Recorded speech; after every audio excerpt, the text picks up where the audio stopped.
प्रणाम प्रभु।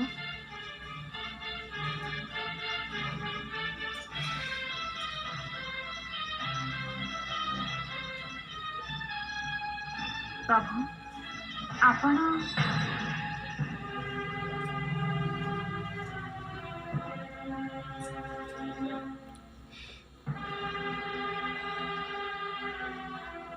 बड़ देउड़ार संध्या आलतीर घंटा घंटा ध्वनि भासी आसुची।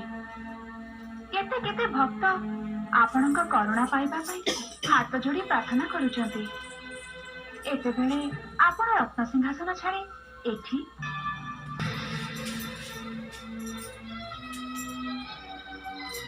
कुआडे जाइथिलो? आपण भल करी जानती आज मार्गशीर शेष पाली गुरुवार। जाने आउ एक कथा भी जाने तुमको नगर परिक्रमा करिबार अधिकार दिया जाइछि, किंतु ता सहित एक कथा भी कुहा हेछि निजर कौलिन्य रक्षा करी भ्रमण करिबारे कौनसी आपत्ति नाही। आपणकर कौलिन्यर अर्थ कौन मु बुझी पारिनी प्रभु। बारंबार तार अर्थ तुमको कुहा हेछि निजर मर्यादा, निजर आचार आचरण रे पवित्रता, निजर संभ्रम रक्षा करिबा हेउछि कौलिन्य। अर्थ अर्थांतर रे निजको अन्य ठारे दूरे रखिबा बोधहुए आपणक भाषा रे कौलिन्य।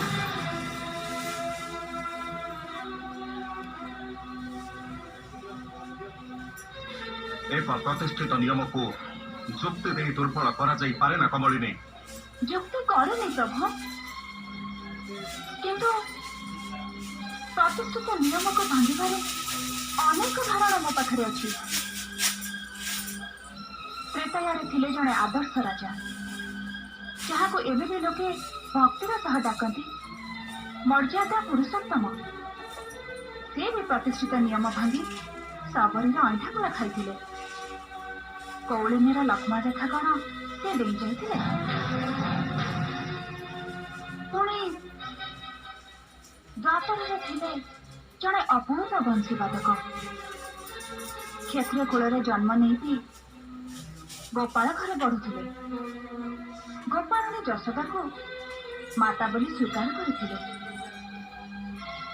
पुणी जड़े गोपाल प्रेम फासरे आबद्ध थिले।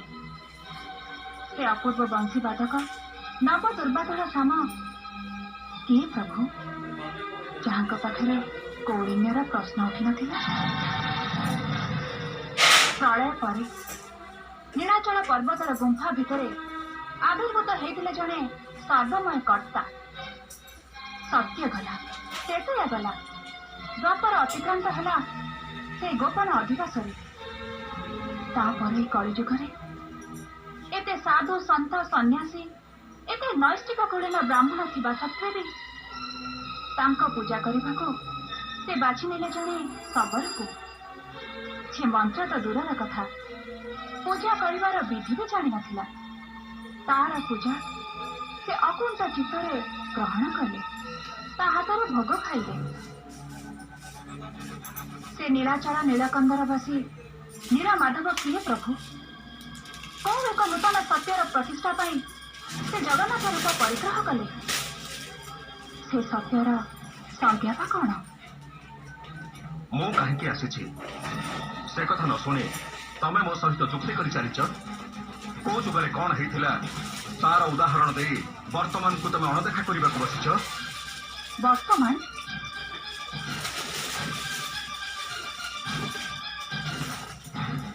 प्रभु अतीत नथिले वर्तमान भी अवस्थिति नहीं।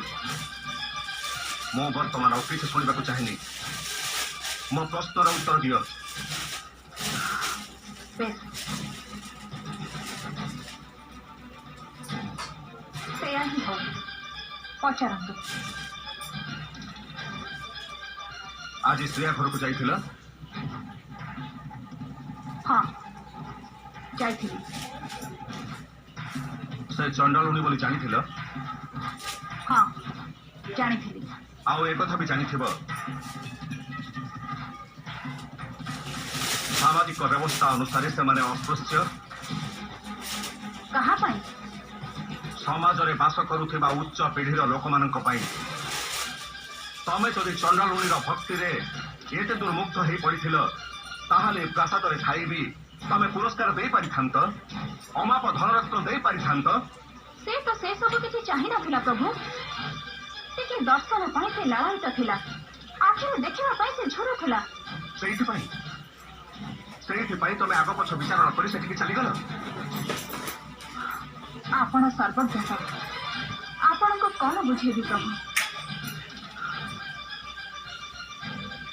ଭକ୍ତିର ଆକର୍ଷଣ ଏକ ଚୁମ୍ବକୀୟ ଆକର୍ଷଣ।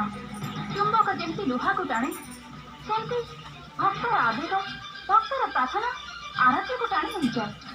ତାକୁ ଦର୍ଶନ ନ ଦେଇ ଗତ୍ୟନ୍ତର ନଥାଏ। ନିଷେଧ ସତ୍ତ୍ୱେ ତମେ ସେଠାକୁ ଯାଇ ଗୁରୁଜନମାନଙ୍କୁ ଅପମାନିତ କରିଛ। ଜ୍ୟେଷ୍ଠ ଭ୍ରାତାଙ୍କ ନିକଟରେ ତମେ ଅକ୍ଷମଣୀୟ ଅପରାଧ କରିଛ। ସେ କ୍ଷିପ୍ତ ହେଇ ଉଠିଛନ୍ତି। ତେଣୁ ତୁମକୁ ତାହାର ଦଣ୍ଡ ଭୋଗ କରିବାକୁ ହିଁ ପଡ଼ିବ। କି ଦଣ୍ଡ? ତୁମକୁ ଏଇ ମୁହୂର୍ତ୍ତରେ ସ୍ଥାନ ପରିତ୍ୟାଗ କରିବାକୁ ପଡ଼ିବ।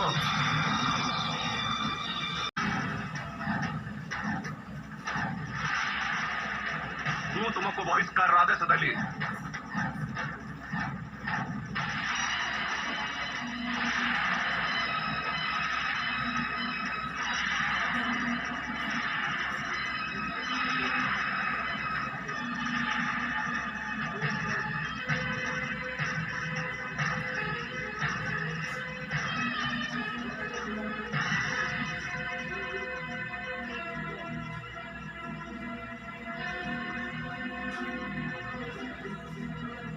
ପ୍ରଭୁ,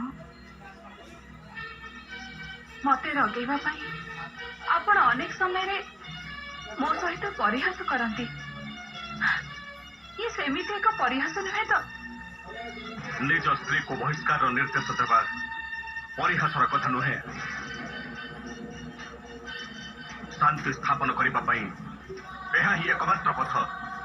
ତା ଛଡ଼ା ଏ ସବୁ କାଳକୁ ଉଦାହରଣ ହିଁ ରହିଯିବ ଯେ ଯୋଉ ନାରୀ ନିଜ ସଂସ୍କାର ଆଉ ପରିବାରର ସୀମା ଅତିକ୍ରମ କରେ, ସେ ସ୍ୱେଚ୍ଛାଚାରିଣୀ ହେଇଯାଏ। ତେଣୁ ସେ ଦଣ୍ଡ ପାଇବା ପାଇଁ ଯୋଗ୍ୟ।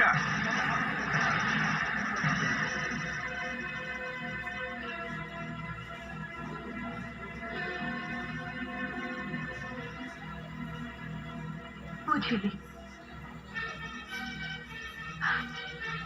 ନାରୀର ନିଜସ୍ୱ ଇଚ୍ଛା, ନିଜସ୍ୱ କାର୍ଯ୍ୟ ବୋଲି କିଛି ନାହିଁ। ତା ପାଦରେ ବେଡ଼ି, ହାତରେ ହାତକଡ଼ି, ଗୃହ କଣରେ ସେ ଚିରକାଳ ବନ୍ଦିନୀ। ଏ ପୁରୁଷ ପ୍ରଧାନ ସମାଜରେ ନାରୀ ଏକ କ୍ରୀତଦାସୀ।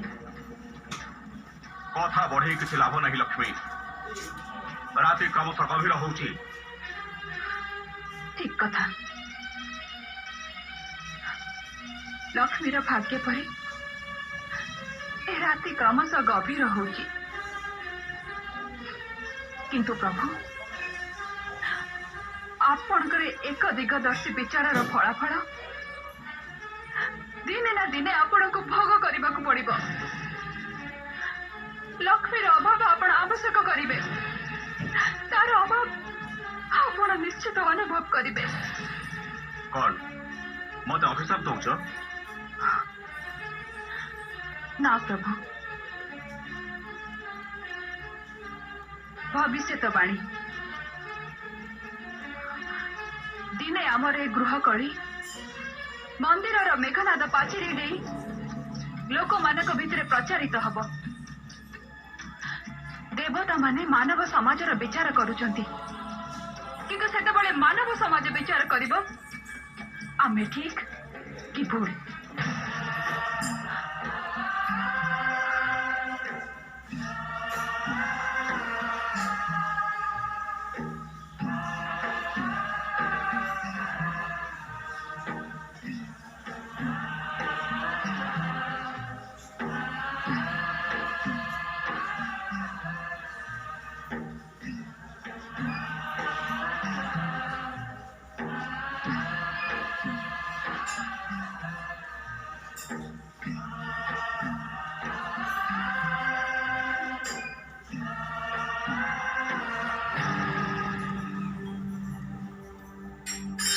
ये कौन करुछ? सब संपर्क, सब मधुर दिनर स्मृति, सब बंधन छिन्न हो जाऊ।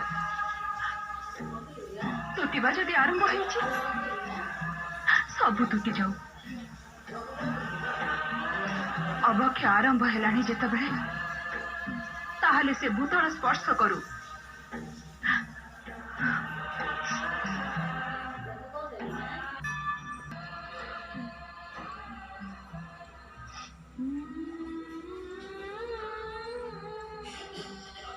जाऊची प्रभु, आहरी अनेक कथा अकुआ रहीगला। जेतेबेले जानिली कहे किछि लाभ नाही, मते जीवाको ही हब। सेतेबेले निजको संहरण करिनेली। एणिकी मोठू आपण कौन सी अभियोग शुणिबेनी।